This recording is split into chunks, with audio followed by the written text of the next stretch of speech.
Hi, good morning, boys and girls. It's Wednesday, and this is your reading lesson. So I just read this. You should have watched that video. And I wanted to point out quotation marks. We talked about quotation marks yesterday. Here in the story, Freddie said, "You're just a bully." And so when the author wrote that down, she put the what Freddie says in quotation marks. So I'm going to give you another practice today on Schoology, practicing using quotation marks. You all did a great job with that. I was reading all those this morning. And yeah, so this is the story from this morning. Freddie said, "You're just a bully." Okay, so remember yesterday we talked about point of view. Point of view is how a character feels about something. This morning we read this. And Marlene's point of view at the beginning of the story was she could just be mean to anyone. She didn't care. And Freddie's point of view was, no, you can't treat people that way. And then finally Marlene realized that you can't, that it's, life is much nicer if you're nice to people. And so she changed her point of view. But point of view is how a character feels about something. Okay? So we are going to read a story. Actually, we're going to go do a picture walk. This is one of my favorite stories. I love the cutie patootie characters in this story. It has the presidents, so we're going to practice the president's song. If you can turn to page 388 in your reading book, so you can follow along. We'll first do a picture walk. And I'll give you a minute, pause this, and turn to page 388. Okay, so going on a picture walk. So this is called Grace for President. It's written by Kelly DePuccio, illustrated by Lewin Pham. And there you see a girl with her fingers up like, yeah. And there you see a couple boys down there. There I see what looks like a classroom teacher in front of the presidents, and there are the students. So there it looks like the teacher talking to the character, and I assume that's going to be Grace, because Grace is on the first page, Grace is there. So it looks like a classroom setting. I got the setting in my head. There's the teacher's desk, there's the setting, there's the kids. I'm getting an idea in my mind that Grace wants to do something. So here it looks like they're outside at recess. So I definitely think the setting is school. This looks like another teacher. And here they have a map of the United States.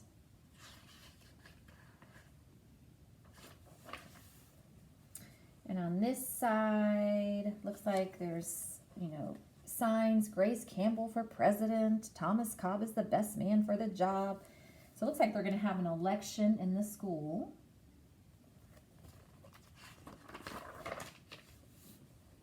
Yeah, looks like they're doing all kinds of election things. Grace for president. Look at the playground equipment. That's cute. And here they're talking about how many votes they need per state. And there's Grace working hard. And there's, looks like the election day is on this, so they're at school still. And they're counting their votes. Each state is casting votes. And it ends with that. Actually, I'm sorry, one more page. Okay. All right, so get in your brain. What do you think the story's about?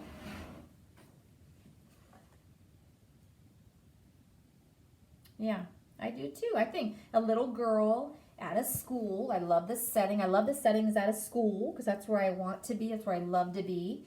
And she's running for president of maybe of her class or maybe of her grade. We'll find out. There's many other characters in this story. The setting is, we talked about, at school. And what genre do you think this is? I do too. I think realistic fiction, it actually says it right here, because this story could happen, but it did not say it's a true story. So a realistic fiction is a made-up story that can happen. So, oh, you guys, I love this story. So, while we're reading, think about the characters' point of views. So remember, a point of view, we introduced this yesterday, is how a character feels about something. So I have a feeling that Grace is going to feel one way about something, and there'll be another character that feels a different way about the same thing. All right, you ready? This is going to be fun. Grace for President. The essential question, what do good citizens do? Read about a class that learns about voting and elections. Here we go. One Monday morning in September, Mrs. Barrington rolled out a big poster with all the president's pictures on it. Grace Campbell could not believe her eyes. She said, "Where are the girls?" Because remember, we looked at our poster in the classroom and there were no women. No women at all. You guys want to sing our song? Ready? Washington, Adams, Jefferson, Madison, Monroe, Adams, Jackson, Van Buren, Harrison, Tyler, Polk and Taylor, Fillmore, Pearson, Buchanan, Lincoln, Johnson, Grant and Hayes, Garfield, Arthur, Cleveland, Harrison, Cleveland, McKinley, Roosevelt, Taft, Wilson, Harding, Coolidge, Hoover, Roosevelt, Truman, Eisenhower, Kennedy, Johnson, Nixon, Ford, Carter, Reagan, Bush and Clinton, Bush, Obama, and Donald Trump. And this was written before Donald Trump was president, so you don't see his picture there. Very, very cool, guys. Okay. So Grace is absolutely astounded. She's like, where are the girls? There's not been one girl president. I see her point of view developing. All right, so here's the teacher. That's a very good question, said Mrs. Barrington. The truth is our country has never had a woman president. No girl president ever? Grace asked. No, I'm afraid not, said Mrs. Barrington. Look at her. I love this character. Cutie patootie. Questioning. I love it, I love it, I love it. Grace sat at her desk and stewed. No girls? Who'd ever heard of such a crazy thing? Finally, she raised her hand. Yes, Grace? I've been thinking it over, and I'd like to be president. Several students in the class laughed. Well, I think that's a star-spangled idea, Grace, said Mrs. Barrington. In fact, we can have our own election right here at Woodrow Wilson Elementary. The snickering in the room stopped. Grace smiled. Would anyone else like to run for president? Mrs. Barrington asked the class. Nobody raised their hand. Becoming president was going to be easy, Grace thought. So they're going to have an election at the school, and Grace wants to run for president. I love this teacher. She's like, yep, let's do it. Let's get going. Love these characters. The next day, Mrs. Barrington made an announcement. In the name of democracy, I have invited Mr. Waller's class to join our election. Their class has nominated Thomas Cobb to be their presidential candidate. Grace's heart sank. Uh-oh, look at her. So she was feeling great the day before. Now she's like, oh no, this Thomas Cobb boy. Thomas was the school spelling champion. His experiments always took a blue ribbon at the science fair, and he was the captain of the soccer team. Becoming president wasn't going to be so easy after all, Grace thought. Oh no. Next page. The teachers put the names of all 50 states and the District of Columbia into a hat. Everyone except for Grace and Thomas got to choose a state. So everybody got to choose a state. I'm Texas, shouted Anthony. I'm New Hampshire, said Rose. I'm Michigan, said Robbie. What does the number 17 mean? Each state is assigned a number of electoral votes. That number is determined by how many people live in the state, said Mrs. Barrington. Each of you will be representative for your state. Altogether, our country has 538 electoral votes. Mr. Waller explained. On election day, the candidate who receives 270 electoral votes or more wins the election. Why 270? Asked Rose. Because that's more than half of the electoral votes, Mr. Wallace said. So if I'm going to go back to this page, notice how every state has a different number. The bigger the state, the bigger the number. Well, I'm sorry, the more populated the state, the bigger the number. So Montana is a big state. Look how big that is. But it's not that many people live there. So they only have 3. Texas is a big state, but there's lots of people that live there. So they have 34. So like Colorado has 9. Missouri has 11. Ohio right here has 20. That's a good populated state. So the one that reaches 270, either Grace or Thomas, whoever gets 270 first, wins the presidential election of the school. Becoming president really wasn't going to be so easy, Grace thought. Grace came up with a campaign slogan. So she made her, "Make history, vote Grace Campbell for president." Thomas came up with his own campaign slogan, "Vote for Thomas Cobb, the best man for the job." So now it's 2 people running against each other.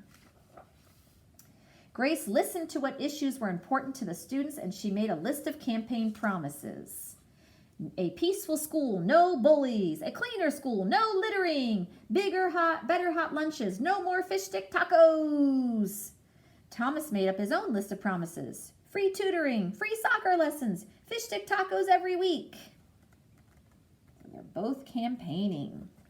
Over here it says Grace for president, and she's giving a speech to her friends. And this says Thomas for president. But do you guys notice anything? It looks like most of the people for Grace are the girls, and most of the people for Thomas are boys. Uh-oh. Let's see what happens. Grace made campaign posters and buttons. Thomas made posters and buttons too. Each week, the teachers set aside time for the candidates to meet with their own constituents. Polls were taken. Voters were making their choices. Grace continued to campaign. At recess, she gave speeches. During lunch, she handed out free cupcakes. After school, she held rallies. Meanwhile, Thomas wasn't worried. He had cleverly calculated that all the boys had held slightly more electoral votes than the girls. So he counted up all the boys in the states they had, and he figured out, you know what? I got this, because the boys are all going to vote for me. And I have all the states counted up that have boys. He held slightly. At recess, Thomas studied the spelling words. During lunch, he worked on his latest science experiment. After school, he played soccer. So he's not campaigning anymore. He's not doing all the hard work that she's doing. He's like, yeah, I got this. I'm going to be president. So there's, you see 271 on his calculator. Ooh, let's see what happens. Okay, think about it. What's going to happen? Is Grace going to win, or is Thomas going to win? Even before the election, Grace made good on her promises. She joined the safety squad. She organized a school beautification committee, and she volunteered her time in the school cafeteria. Look at all that she does.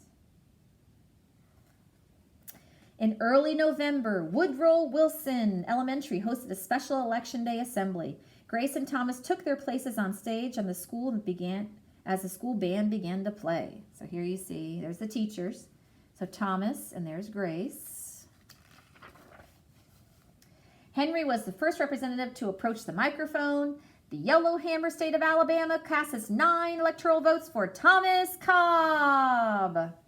Fletcher said, the Last Frontier State of Alaska casts 3 electoral votes for the best man for the job, Thomas Cobb. Uh-oh, Thomas got two of them.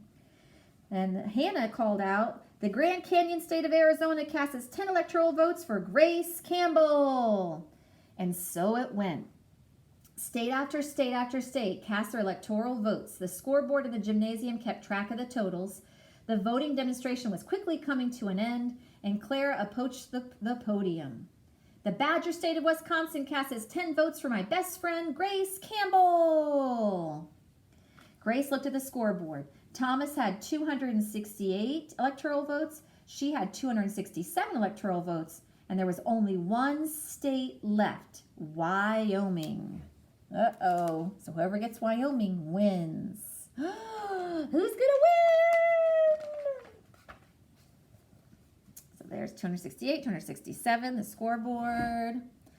Thomas grinned. Grace felt sick. Sam walked up to the microphone. So there's Sam.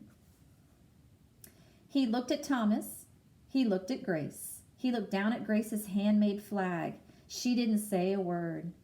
"What are you waiting for?" Thomas whispered. The band stopped playing. The eyes were on Wyoming. Finally, Sam cleared his throat. Now remember, Thomas just assumes that Sam's going to vote for him because he's a boy. Let's see what happens. Finally, Sam cleared his throat. The equality state of Wyoming cast its 3 electoral votes for Grace Campbell! The gymnasium erupted in loud cheers and a few boos. Mrs. Barrington approached the podium with 270 electoral votes. The winner is Grace Campbell. Thomas looked stunned. Grace hugged Sam. "Why did you do it?" she asked. She handed Grace his flag. "Because," he said, "I thought you were the best person for the job." Look at that. That is so sweet. The following weeks, the students in Miss Barrington's class were preparing for their career day presentations. Grace volunteered to go first. She stood at the front of the room and glanced through the poster still hanging on the wall. "My name is Grace Campbell, and when I grow up, I'm going to be President of the United States." And this time, everyone believed that she would. And she fought for it. And that's the end. Okay, so tomorrow we're going to go through this again and talk about point of view, character's point of view. We'll talk more about quotation marks tomorrow also. Today, I'm going to put another assignment for quotation marks to practice. And I'm going to put ABC order for your vocabulary words. So I hope you're doing great. I miss you guys.